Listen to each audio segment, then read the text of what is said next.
Why do some young people take drugs while others don't? That depends on a whole host of factors, but mostly I think it has to do with their exposure to older people who are doing drugs around them. So for example, my brother, he's 7 years older and he was using drugs, so I was exposed to hash, when I was about 12 or 13 when he was using.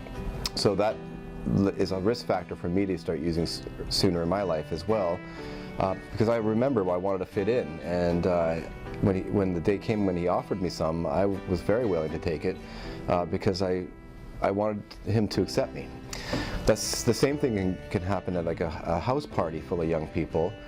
The younger ones, this is true peer pressure, because the younger ones just want to fit in, especially if there's girls around or boys around that they like.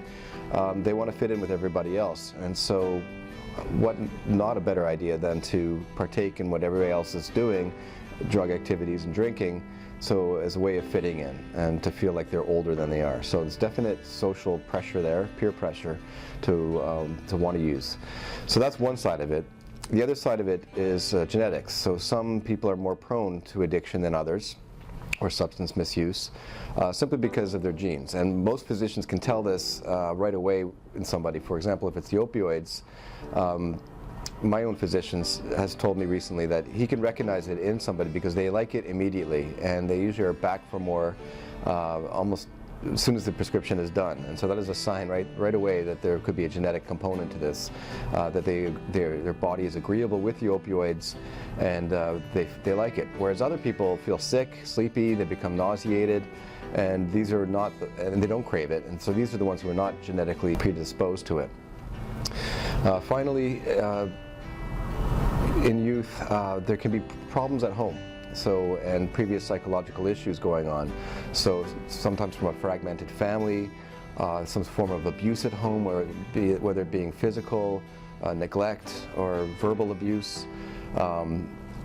There could be a whole host of issues at home, and this young person is more inclined to not have the defense mechanisms in place to say no.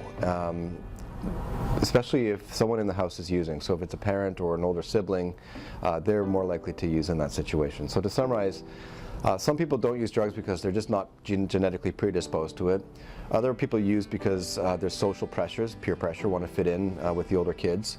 And other people can have psychological issues, stressors at home, and not necessarily like psychological illness, but psychological stressors, where they are not coping well in their environment. Something else is going on that's causing some sort of neglect or some form of stress on them, and they're more at risk to use again. Thank you. If you or a loved one are looking for help with substance abuse, call our 24/7 helpline at 1-800-615-1067.